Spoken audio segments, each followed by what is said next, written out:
Hello and welcome to the Watering Hole.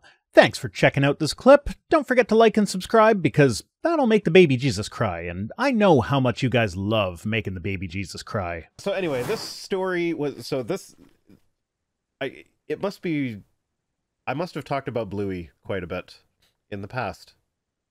Because this story was like it just showed up everywhere. Somebody tagged me with it on Twitter that I don't remember who. Dr. Mojo Martin sent it to the email.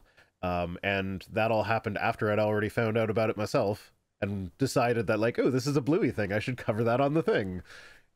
So, yeah, everybody wants me to cover this one today. You can read the good version of this article on The Friendly Atheist, where he's actually responding to this article, but we're taking it straight from the source on Blaze Media, which, Yay! apparently this is actually a bit of an older article that's just been, like, reposted. It was, like, some guy's Substack back in 2023. But, yeah, he says, how a beloved children's cartoon turns fathers into mothers and what the Bible says about it. So I figure for this, I haven't done my normal thing where I highlight, like, the important points of the article. I think I'm just going to read through this article and we can just kind of react to it as we go, because I have not actually read this yet. Okay. So anyway, I'm going to try and give this a serious read and then we can react to it. Okay. As the Western world catches collective amnesia around the profile of the historic father, we've begun to move past portrayals of fathers as the bumbling idiot of shows in the 1980s and 1990s to a new kind of engaged, empathetic, and present father. This is a bad thing, by the way. I think I've read these exact words before. Possibly. I think I have read these exact words before, because this is like, they'll talk about Home Improvement, how there's the bumbling dad that knows, like, very narrow things. Yeah. Or like Homer Simpson. Yep. God, you know what's weird? They changed Homer a lot throughout the course of The Simpsons. Yeah, they turned him from a guy who does his best and actually cares but is a bumbling idiot to a guy who just doesn't care and doesn't even try. Well, I mean, he was also a raging violent alcoholic back then.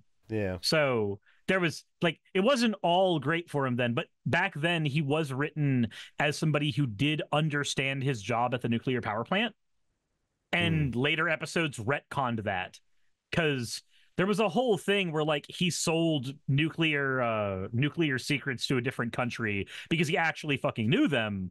And then later episodes showed that there were two security rooms and one of them was fake, and the fake one was Homer's. Oh, whoa. And even Mr. Burns knew enough about the nuclear power plant to, like, pull up his sleeves and get to work. And everyone else did the work, and Homer's just sitting there like, wait, but I thought my job was important. So Scott Dillahunt says, is deja vu, you've seen this shit before. I've seen this bullshit before. There's only one problem with this new ideal father. He embodies almost all the elements of the traditional mother, purged of the essence of elements from the historic father. The poster child for this new depiction can be found in the mega-popular kids program Bluey. The dad, Bandit, is seen as a constantly nurturing, always present playmate to his two daughters, Bluey and Bingo. How dare he? How dare you create a character that everybody not only relates to, but successfully does the fatherhood thing without being toxic or having these negative traits? How dare you create a positive role model for other people? You should know better. Yeah. He's so present, in fact, that fans of the show often joke about when Bandit finds time to work, and in the show, it's clear that the mother has less time to play than the dad. Is it maybe because the father simply has a writing team that likes him more as a character and therefore gives him more to do? So it's actually because the writers are explicitly wanting to combat the picture of the bumbling idiot dad that they talked about in the earlier thing. They want to show a good, wholesome, healthy family dynamic. And part of that is, like, the mother is always the one that's at home with the kids doing all the stuff with the kids or whatever while the dad goes out to work. So, like, they didn't explicitly flip that, but that is why it often focuses more heavily on Bandit. It's not Like, yeah, they're just trying to do a happy, healthy family. Rosina for $5 says, ooh, ooh. But anyway, what I want to say about him not having time to work, like fans of the show even joke about him not having time to work at all. There's like a whole episode, Curry Swap. It's called Curry Swap. I actually know all the episode titles. Well, okay. In my fairness, they say it out loud at the beginning of every episode, so this isn't like this isn't like someone in like the 90s knowing all the Star Trek episode names. No, they say the names of the episodes in Dragon Ball Z as well. And I can't tell you the name of any episode in that show except for Battle on a Vanishing Planet. Anyway, in the episode Curry Swap, one of the subplots of that is that Bandit has to go away on a 6-week work trip, and Bingo doesn't want him to go. And so they work through their feelings about that, and how sometimes people have to do things that they don't want to do because it's their responsibility. Stop says Bandit male wife confirmed. Good for Bandit. But anyway, my point is he does work, and the final episode of the show, which not technically the final episode, but whatever, I don't know what's going on there. The whole plot is that they bought a new house, they're moving for Bandit's job so that he can have a better job or whatever. I don't like how they handled the end of that one. Spoiler, they kept the house and he gave up the promotion or whatever it was. And I feel like they could have done something with but you're moving and you have to move, and like the same thing they did with he's going away for 6 weeks. Yeah, you might not want to move, but this is, in the long run, it's going to be better. But everybody except for me seemed to love it, so who am I to argue with everybody? I mean, we're content creators. Our job is to argue with the masses for content. I'm sorry, I wasn't supposed to give that away. I'm so sorry. It says, our culture loves this depiction of fatherhood. It empties the father character of all the elements of the traditionally masculine father we've grown uncomfortable with, and at the same time it provides freedom for the mother to get out into the world and explore her individual passions. Heaven forbid women are able to explore their individual passions. I don't understand why right-wingers are so vehemently against women. Not women doing anything in specific, just but also, like, women. If you watch the show, like he does do a lot of like more stereotypically masculine stuff. There's an episode called Stump Fest where the whole thing is him and the boys get together and have a blast pulling stumps out of the ground, like tree stumps. Mm-hmm. And like, why are they doing it? Just because they're having fun doing it. It's a neat thing to enjoy doing, so they enjoy There's an episode where he gets overly competitive at badminton with his brother. Like, they do the male competition thing, they do the male masculine manly tasks around the house sort of thing, but then like he also so when I think of masculinity and like what it actually means to be masculine in a non-toxic way, what I think of is being secure in your identity and secure in who you are, not caring what other people think. Bandit often puts himself in incredibly embarrassing situations for the sake of a game that he's playing with his kids. You have to be pretty confident in yourself to do that. Yeah. Like, the fact that he's willing to do that is like, that's actually really good role modeling. I like that. Yeah, and I'll take that. I think that is a really good masculine role model. It's like, yeah, I'm doing this silly thing that involves letting my daughter put makeup on my face, and then, oh no, she used her magic wand to freeze me in the front yard, and there are people walking past. So I'm just going to stand here like a statue with weird makeup on. Oh no, you're happy with yourself, and your kids are doing things with you that they enjoy and you enjoy. Oh dear. Oh God. What is going on? This is so horrible. Yeah. Everyone wins, right? Right. Well, it depends. No, it doesn't. It depends on whether there's an objective ideal of fatherhood and motherhood. There isn't, so that's fine. Oh my God. Yeah, no, everybody is different, so there is no objective ideal. If for there to be an objective ideal would mean that if everybody was placed in that objective ideal, they would all turn out the same. Everything would be the same. because that's what objectivity would be. But So that's like, not what's no, going on. that's not the way life works. Different kids have different temperaments, different parents have different temperaments.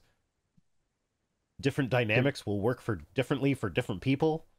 Different situations have different outcomes. Yeah. It happens. So like, no, there is no objective ideal of fatherhood and motherhood. So yeah, you can just throw that right out the window. And if there isn't, then symbolic depictions seeking to reverse these objective profiles are problematic. This didn't even like. What? I know what objective profile they're going to go for, but like this didn't even reverse that. It's just a household where both parents work, and it just so happens that most of the storylines center around the dad. And you know what? There are plenty of sitcoms where both the parents work. Most of the storylines center around the mom. They just did it where a lot of them center around the dad. I don't see the problem. And it's again, if the writing team favors one character, that's not the end of the world. It's fine. It doesn't matter. It only matters if you have a stick up your ass. Yeah, absolutely. And there's plenty of ways to go through life that don't involve having a stick up your ass. Yeah, like there's a whole episode where he continually, like, he'll play their game for a little bit and he's like, okay, but now I really got to get to work. And then they bug him a bit more. Okay, I'll play this a little bit more with you. You can like this, but I really got to get to work. So like there is an episode where like he has to balance playing with the kids while working from home. Which is kind of what you would expect. You would expect that in a show that is about these characters. Yeah, Duct Tape Jape is saying, I feel like Chili features pretty heavily as well. Yeah, she absolutely does. Like, I think there are more Bandit-centric storylines than there are Chili-centric storylines, but, like, it's not by a lot. And, like, there are episodes where Bandit isn't even in the show. One of the best episodes is, the whole thing is just Chili and like, Bluey's not even in that one. It's just Chili and Bingo playing in the rain. There's no words. It's all just music and just them playing in the rain and it's sweet and it's adorable and it's great.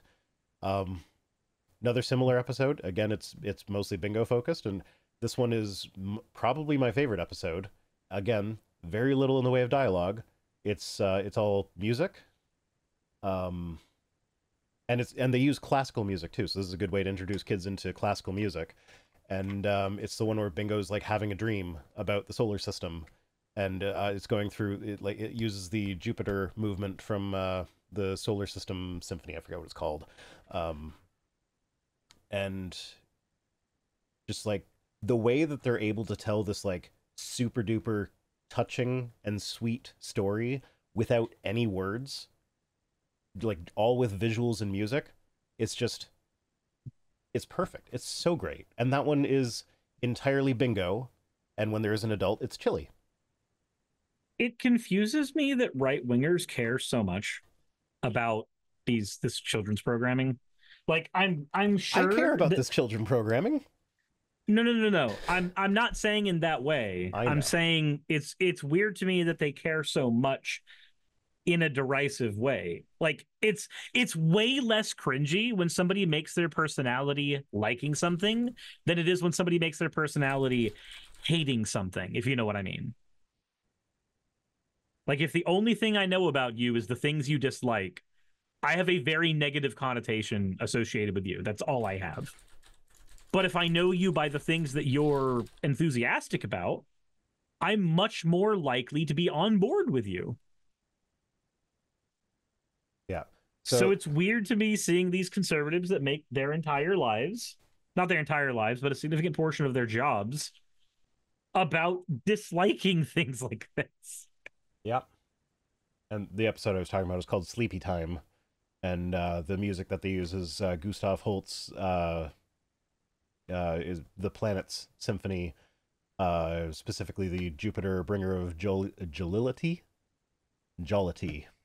Jupiter, the Bringer of Jollity. I don't know what that last word is. Happiness. It's a synonym for happiness. I don't know why they couldn't have said that. Probably because it starts with J and alliteration is fun. But yeah, it's a great episode. I highly recommend it. Alliteration is fun. Sure. Anyway. Joviality? No, it's Jollity. Jollity, but my mouth doesn't want to say jollity. Because that Let's just doesn't say sound right. Yeah. So embracing these kinds of portrayals, especially in a highly symbolic medium like a cartoon, will go a long way in shaping our intuition around the essence of these roles.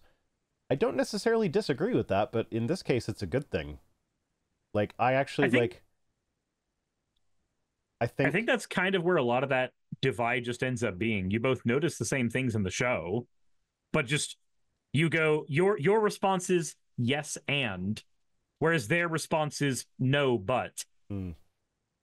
Yeah, well, I mean, I don't think it's an exaggeration to say that watching Bluey has actually made me a better parent.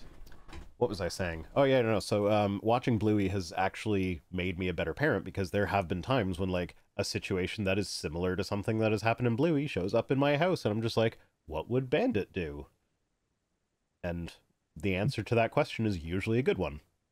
So it'll go along. So embracing these portrayals will go a long way in shaping our intuition around the essence of these roles. I hope so, because like shaping our intuition about the way family dynamics should be around such a wholesome show as Bluey, I think is great. Now today, almost no one thinks there are objective ideals to these archetypes, because there aren't. And if they are right, and they personally resonate with the father, mother, and daughter depictions in Bluey, wait, they would resonate with all three? Sure. Then everything I'm about to say will be dissonant and probably offensive. At least they know they're being a dick. This may offend some people, but black. So like I said, I haven't actually read this article through yet, which is unusual for me. Normally I do. But I feel like this is going to be like in the same vein as the comedy shows where the entire show is just being them like, hey, I'm not allowed to say anymore. So, You know, it's so weird how often I get censored. Nobody can hear what I have to say. Not a single one of you gets to hear what I want to say on a day-to-day basis. Catch me now on Netflix. Today. Today is special. Watch me on Netflix. I got a Netflix special going up. I got a special thing I'm doing with Blaze Media. So let me say from the outset that even in the conservative Christian world, my position is a tiny minority, maybe less than 1% good. So feel free to stop reading if you're getting triggered. Oh my God. I hate that people use... Okay, so years ago, when I was way more into like the Sargon of Akkad Thunderfoot style content, I was also into Leafy is Here content back then. So I used the word triggered as flippantly as a lot of conservatives do right now. But now that I've divorced myself from that world so much, I don't understand it anywhere near as much as I feel like I used to. Because when you have a trigger, it's a trauma response, typically. Mm-hmm. It's your body responding in a way you can't control to some kind of stimuli. That's all it is. So why do we not give that word the weight that it's supposed to have now? Why do we use it fucking flippantly? I don't get it. Well, I mean, that's why most of us, that like when a trigger warning is needed, we've moved on to calling it a content warning, because that doesn't trigger the conservatives like the word triggered does. I'll fucking use it triggered the correct way. I don't give a shit about them. Yeah. Feel free to stop reading if you're triggered. Let me lay out three premises I believe about this topic, and if you disagree with any of these, you'll likely disagree with my conclusion. How about instead of just being like, hey, if you disagree with me, you'll disagree with me, like, are you going to try and convince anyone of your position, or are you just writing this for the sake of having written it? It feels like, if I were to put myself in the shoes of somebody like this, these are people that tend to get very defensive over their opinions. So when they say, if you disagree with part A, you'll disagree with the conclusion in D. The reason they do that is to defend conclusion D, because they can take any criticism that's aimed at conclusion D and say, well, it's you don't agree with me because you don't agree with this one point earlier on, the point that's less important. My overall point is very important. It's a way to avoid criticism.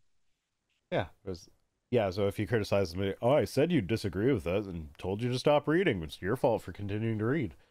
Basically. So, premise one, masculinity and femininity are not social constructs or primarily biological concepts, but are family concepts designed to create a certain dynamic and to construct a highly functional, multi-generational family team. If it is meant to construct a family team, Then it's a construct. It is by every definition a social construct. Yeah.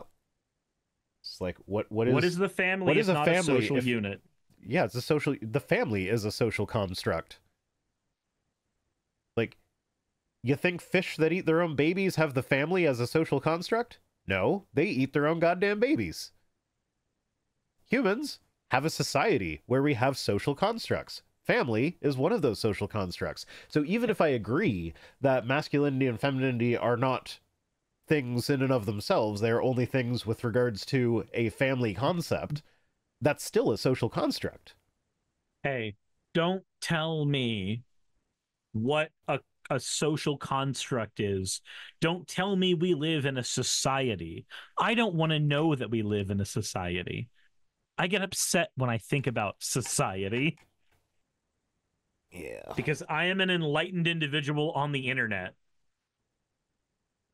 So, premise one fails not because he's wrong, but because it's just incoherent. It doesn't mean what those words mean. They're not social. They're this other word I'm using that actually means social. It's a stupid statement. It's a nothing statement. Yeah. The Bible presents meta descriptions of masculinity / fatherhood and femininity / motherhood through symbolic characters primarily rooted in the story of Genesis.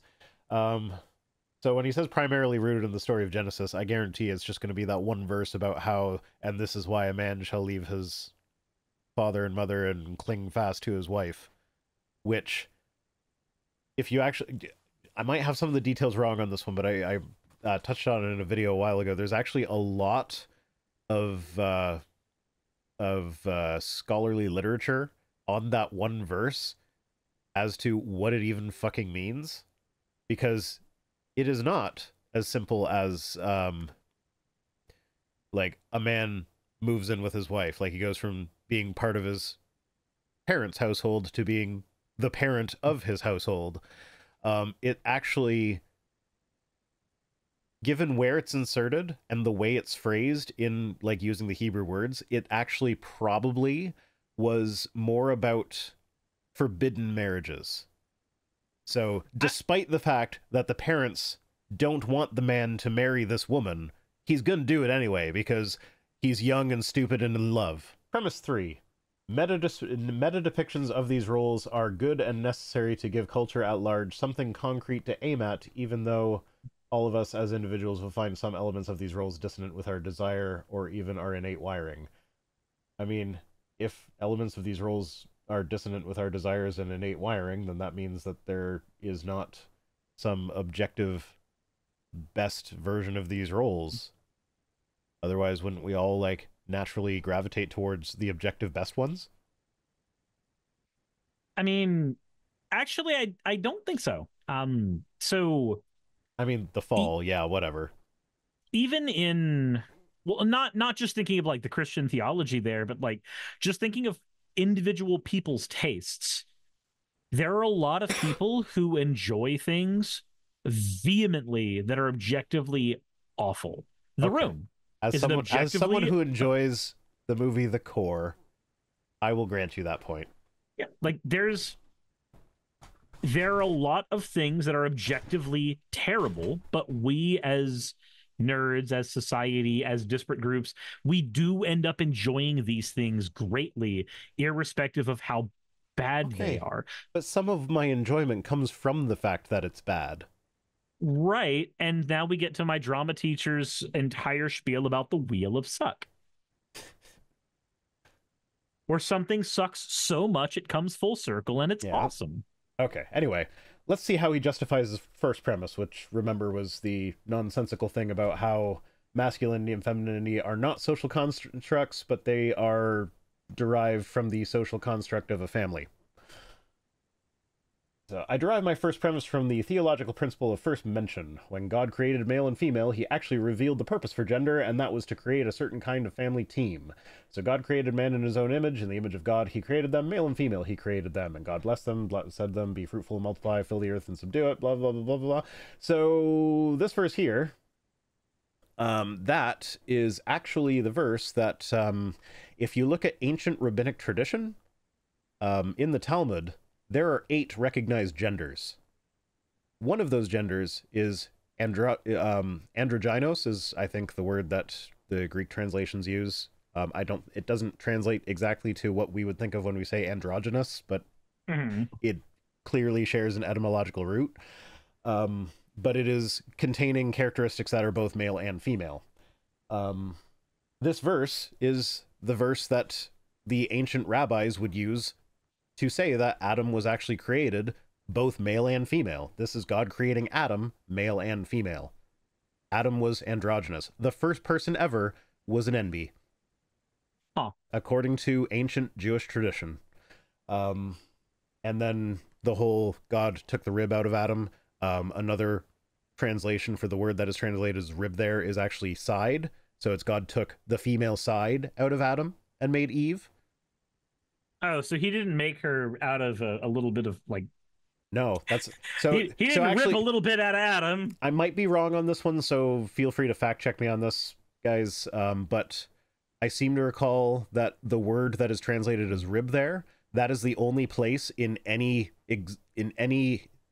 example of any ancient Hebrew document we have where that word is actually translated as rib. It's always translated as side in every other context. Can I text Dr. Josh? I could text Dr. Josh. But that's too much of a distraction. I don't know. Just assume that I'm right. So here's the thing. I could text Dr. Josh, but then he would like take 24 hours to get back to me, as I have just derailed his entire life so he can go down a deep dive rabbit trail of this, because I've done this with him before, like where it's something that I think will be simple. And so it never is. I'll mention it to him, and he'll spend like the next day and a half researching this one word that I thought was an easy thing. Jassa says, Vice Rhino, too much of a distraction. We're on the first story. Yeah, that's my point. Oh my god, it's 9:30 and we're still on the Bluey story. We're still on the Bluey story. God damn it. Okay, we can skip the rest of the Bluey story, I guess. How did we... Okay, let's see. I'm going to move past his justification for the things. When in the Middle East, I see it everywhere. All the good and toxic depictions of fatherhood I see from those native to this region I recognize as coming from these Abrahamic stories. It's increasingly hard to see in the Christian West. So he wants there to be more toxic depictions of fatherhood in the Christian West?